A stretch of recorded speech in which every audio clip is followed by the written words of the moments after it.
Yo acumulo una cantidad muy alta de denuncias contra la corrupción. Por lo tanto, moralmente, todo lo que se intente hacer para que aquello que se llevaron del pueblo argentino vuelva al pueblo argentino, bienvenido sea.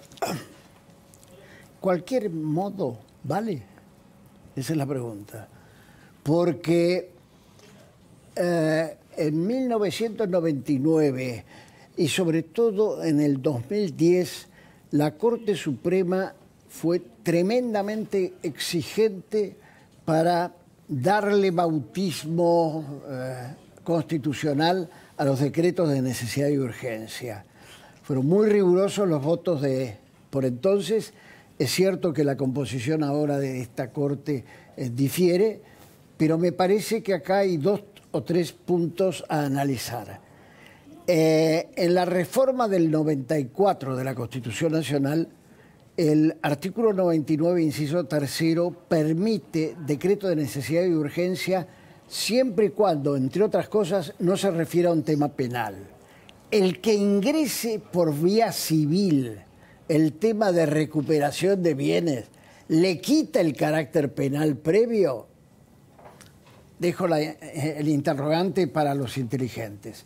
Segundo tema, en decreto de necesidad y urgencia y su reglamentación, la ley 26.000 y pico, no ha previsto, y por lo tanto no habilita, a que se dicte un decreto de necesidad y urgencia cuando se está tramitando en el propio Parlamento aquello que es del Parlamento.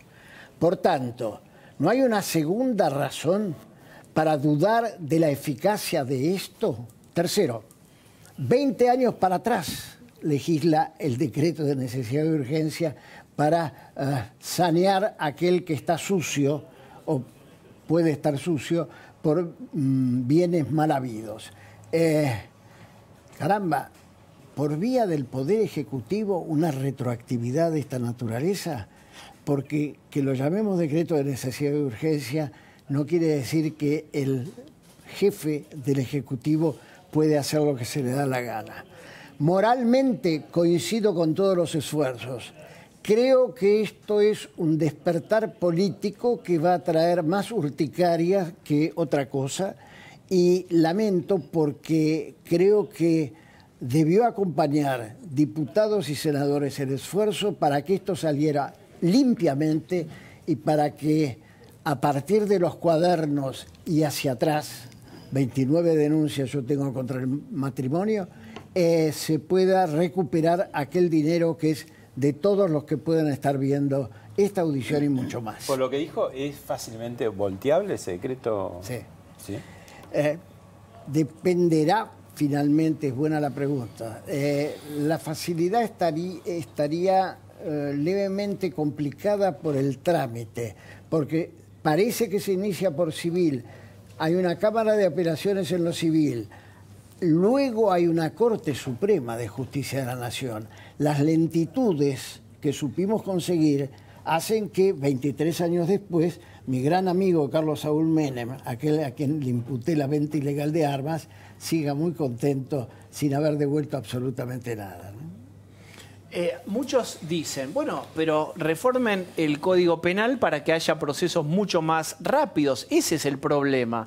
Ataquen eso, porque esta otra medida queda muy expuesta a ser objetada. Lo bueno es recordar ahora que el doctor Monerzán hacía hincapié a que el Parlamento no estuvo a la altura, digamos, que no sancionó la ley necesaria, que la primera ley que se sanciona en la Cámara de Diputados, que tiene media sanción, era muy parecida a este decreto de necesidad de urgencia. Lo que pasa es que en el Senado cambiaron todo. Exactamente. Entonces eso lo hizo mucho más vulnerable y no conformaba al oficialismo, no conformaba, por ejemplo, yo le contaba fuera de cámara a Diego Seigman, que en diciembre Carrió estuvo trabajando con este tema. De hecho, Carrió conocía el decreto en diciembre, pensaba que se iba a firmar y a anunciar en diciembre. Bueno, se hizo a esta altura y estaba muy de acuerdo porque lo que venía del Senado de Diputados no conforma al bloque de cambio. Lo que pasa aquí es una novedad de tipo procesal sustancial.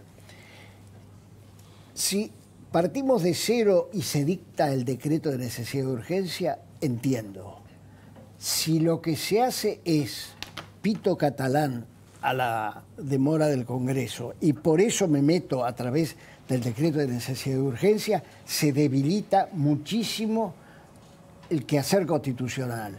Y si bien que creo que para la gente que le cuesta comer todos los días, es importante que reciban en devolución dineros, pero cuidado, el fin no justifica los medios, ¿eh? Bueno, estamos todos medio helados, ¿no? Porque es como muy contundente el doctor Moner Sanz. No sé si Juanjo Aranguren tiene algo que observar de esto que estamos charlando. Como en el póker, puede pasar la mano, puede jugar una carta. No, simplemente decir que siempre tiene que imperar la ley y por lo tanto las normas que la ley prescribe. Y si hay algún hecho administrativo que impide que el Ejecutivo dicte un decreto de necesidad de urgencia, el Congreso podrá darlo vuelta o marcha atrás, o estará la justicia para decidirlo. Pero también es cierto que si seguimos demorando las acciones para recuperar aquello que fue robado a todos los argentinos, nunca vamos a tener satisfacción en la demanda que la sociedad nos está pidiendo. Es cierto que hay una idea de presionar también fuertemente al Congreso y poner bien en escena una demanda social de recuperación de los bienes, de que vuelva, como decía Aranguren, el dinero mal habido, vuelva en obras, en escuelas, en lo que sea, y que hace 4 años esto gira en una puerta giratoria, en calecita, en el Congreso. Acá gira en Italia con la 4 años de calecita. En Italia con la ley antimafia recuperaron solo el año pasado 4.000 millones de euros. En Colombia han recuperado 2.200 millones de dólares pero son normas del narcotráfico. De la mano de las normas básicas. Claro, pero acá seguimos girando sobre sí mismo y no avanzamos nunca. Sería ideal que en las próximas 72 horas, en paralelo, se derogara el decreto de necesidad de urgencia y terminara el Senado y la Cámara de Diputados de aprobar aquello que en el 2016 se inició. Eso sería el ideal, porque si no, estamos creando la justificación de que cualquier método vale si es que el supuesto fin es noble. Y yo creo que los métodos tienen que adecuarse a la nobleza de los fines. Bien. Luciana. Sí, yo tengo una pregunta, doctor Moner Sanz. Si esta demora en finalmente sancionar la ley de extinción de dominio tiene que ver con intereses corporativos de la corporación política, tanto de la oposición como del oficialismo, de la oposición en el sentido de proteger a los suyos porque son acusados de corrupción, y del oficialismo en el sentido de que está haciendo marketing político, o efectivamente hay un problema difícil de resolver en términos de calidad institucional. Quiero decir, ¿es posible decidir que una cierta propiedad privada es fruto de un robo o de corrupción cuando todavía la justicia penal no determinó que hay ladrones? Por ejemplo. Digo, ¿es efectivamente un problema real de la justicia el que estamos enfrentando? Es el tema, porque además quiero decir otro interrogante que yo no lo conozco como respuesta. ¿En qué momento queda habilitada la acción civil que imagina Macri en su decreto? Claro. Es decir, cuando se lo procesa y se dispone un embargo, y ese solo embargo ya es título suficiente para iniciar la acción civil, tengo mis dudas, porque, insisto, lo decía el conductor de este importante programa, que sigue jugando en la Argentina la presunción de inocencia, de manera tal de que la inversión de la carga de la prueba, que es lo que finalmente hace el decreto, debería ser saneado con actitudes donde se juntaran tirios y troyanos y dijeran: vamos a sacar a los corruptos y vamos a sacarle a los corruptos el dinero,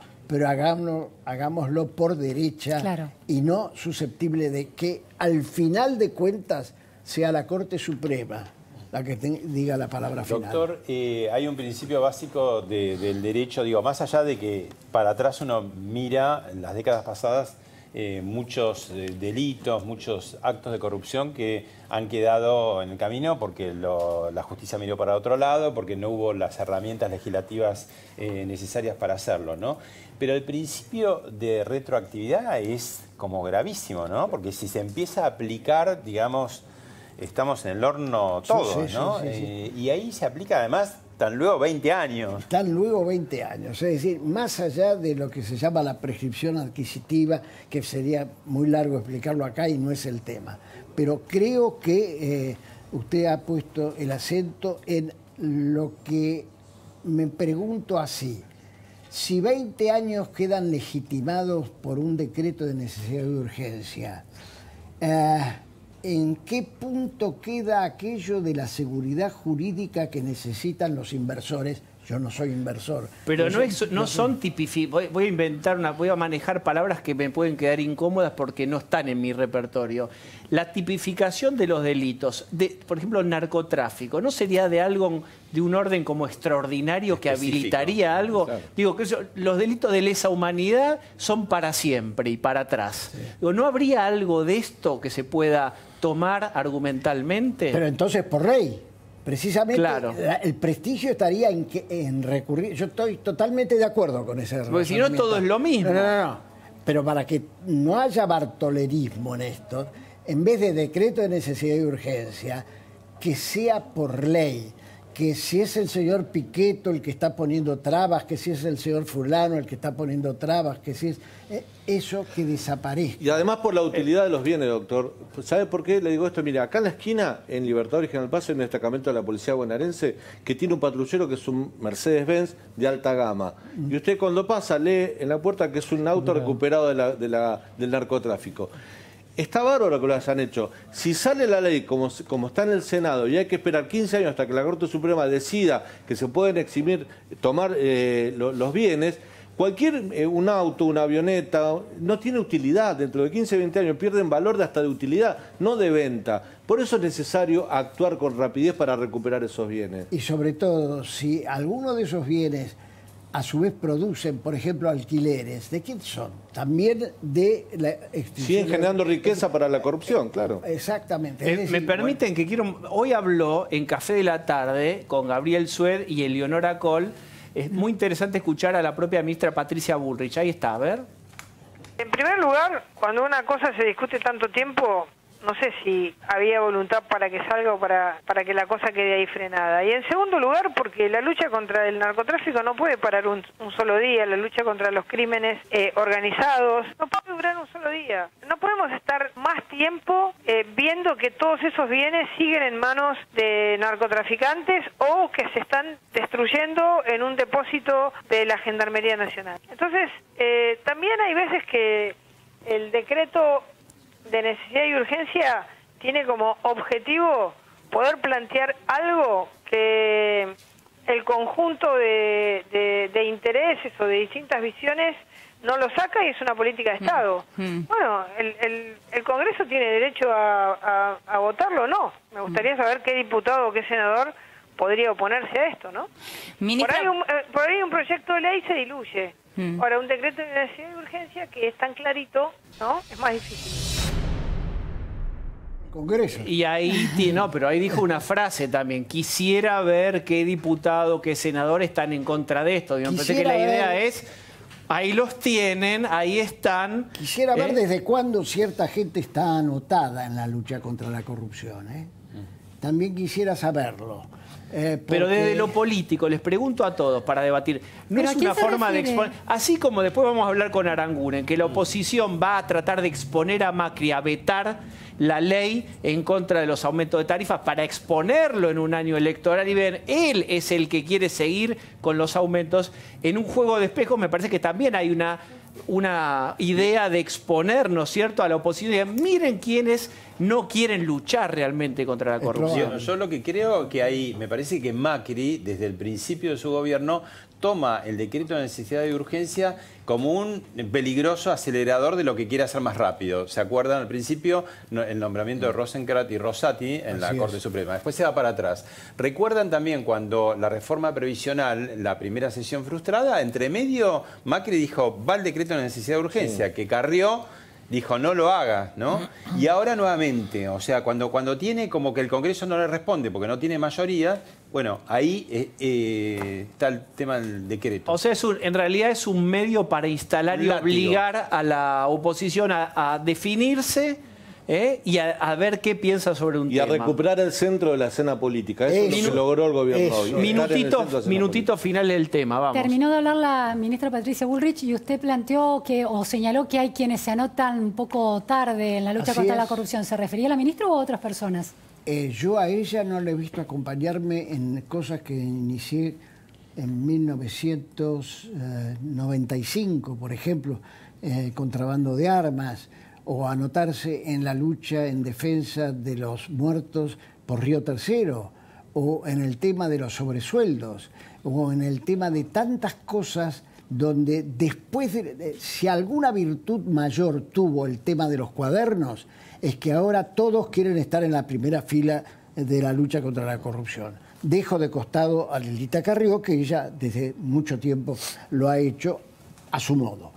Pero sí, es inteligente la observación que me hace para obligarme a decir todo. Por sí o por no, y final, ya los despedimos agradeciéndole. ¿Esto termina en la Corte, Moner Sanz? Sí, tiene que terminar en la Corte. Esto va a terminar ahí. Esto tiene que terminar en la Corte. Cualquier abogado medianamente inteligente, que los hay, puede llegar a la Corte con un tema de esta naturaleza. Adivinen qué, nunca pasó en la Argentina, se va a resolver en la Corte.